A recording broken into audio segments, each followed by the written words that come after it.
კარგი, გასაგები ახლა მივხვდი, ალბათ ჯერ კიდევ ვერ ხვდები რაში გამოიყენება AI ზუსტად კომპანიებში. საქართველოში კომპანიების უმეტესობას ჯერ არ აქვს დაწყებული კვლევა, როგორ შეიძლება AI მოდელების დანერგვა ყოველდღიურ პროცესებში. ერთ-ერთი ყველაზე მარტივი, მაგრამ სუპერ ეფექტური მოდელი არის predictive მოდელი. ეს არის ალგორითმი, რომელიც სწავლობს წარსულ მონაცემებს და მის საფუძველზე აკეთებს მომავლის პროგნოზს. თითქოს ძალიან მარტივი ჩანს, მაგრამ რეალურად საოცრად ძლიერია. აი, სად შეიძლება გამოვიყენოთ კლიენტების გადინების პროგნოზირება, რომ იცოდეთ, ვინ დატოვებს კომპანიას და შეძლოთ მის შენარჩუნება, ფასების ოპტიმიზაცია, რომ სწორად დააყენო ფასები და კონკრეტულ ბაზარზე ყოველთვის მოგებული იყო.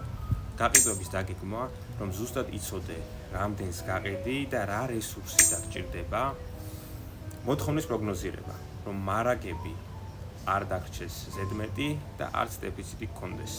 მომხმარებლის ქცევის პროგნოზირება, რომ წინასწარ შესთავაზო ის პროდუქტი, რაც კლიენტს სჭირდება.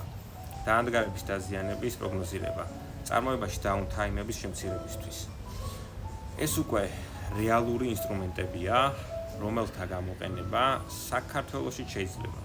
და სწორედ ამას ვასწავლეთ ჩვენ Kanguru AI-ის მოდულებში. არა მხოლოდ თეორია, არამედ პრაქტიკული ინტეგრაცია კონკრეტულ კომპანიებში. დღესდღეობით 96% მცირე და საშუალო ბიზნესი SMB-ს თვლის, რომ ტექნოლოგიას დის შესაძლებლობას, თუმცა 44% მაღალღირებულებასა და 30% ROI-ზე ხელს უშლის, რომ AI ინტეგრირდეს. ეს სულაც არის ტექნოლოგიური შეფერხება, ეს რჩება უნდობლობის, ხარჯისა და თვითდაჯერების პრობლემად.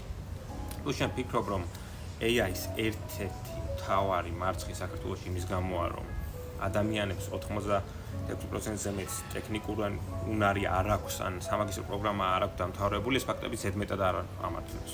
მაგრამ აი რაც საინტერესოა, მაღალ ტექნიკურად მომზადებული AI ინჟინერები ხშირად არებმებიან ყველაზე მაღალანაზღაურებად პოზიციებში, რადგან მათ სურთ მონაწილეობა ისეთ პროექტებში, რაც სოფლიოს უკეთესობისკენ შეცვლის. არ არის საკმარისი ინფორმაციის დამუშავება, მათ აინტერესებთ მისია და გავლენა, რის მაგალითსაც ვიდეოს ცლად გეტყვით უფრო ბოლოს. სწორედ ამიტომ Kanguru AI არ არის მხოლოდ კურსი, ეს არის შენს ხედვებთან შესაბამისი პრაქტიკული გზა.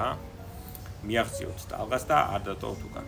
სწრაფი მიმოხილვა რომ გავაკეთო, Perplexity-ის 34 მილიარდიანი ნაბიჯი Google-ისკენ, Perplexity-მისა და Google Chrome-ის შესყიდვა მოითხოვა 34 მილიარდი. ეს შესაძლოა რეალური ტრანზაქცია არ გახდეს, მაგრამ PR ეფექტი უკვე მათია.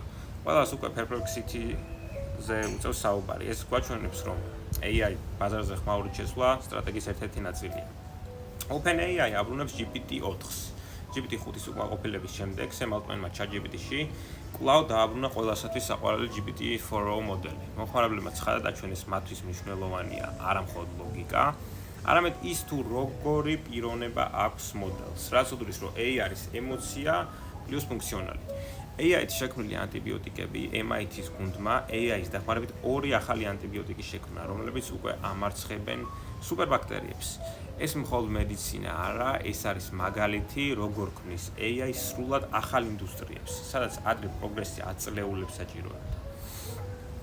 Altman-ის $1 გეგმა ესეთია. Sam Altman ამბობს, რომ უახლოეს წლებში OpenAI ტრილიონებს დახარჯავს მონაცემთა ცენტრების აშენებაზე. ეს არა მხოლოდ AI-ის, არამედ მომავლის ენერგეტიკისა და ინფრასტრუქტურის თამაშია. ჩვენ ხედავთ, როგორ იქცევა AI გლობალურ ეკონომიკურ ძალად. უფრო საინტერესო მაგალითად რა ვიღოთ Microsoft Excel Copilot-ში, ახლა Excel-ში შეგიძლია AI-ის პირდაპირ კითხოთ დამილაგე მონაცემები და ის ცხრილებს შექმნის. ეს პატარა ნაბიჯი ჩანს, მაგრამ ეს ნიშნავს, რომ Office-ში ყოველდღიური სამუშაო მთლიანად შეიცვლება. ამ ამბების მოსმენა საინტერესოა, მაგრამ მთავარი კითხვა არის შენ რას აკეთებ. AI არ არის თეორია, ეს არის პრაქტიკა, რომელიც უკვე ცვლის კომპანიებს, ბიზნესს და ინდუსტრიებს. ამიტომ ჩვენ შევქმნით Kanguru AI პროგრამა.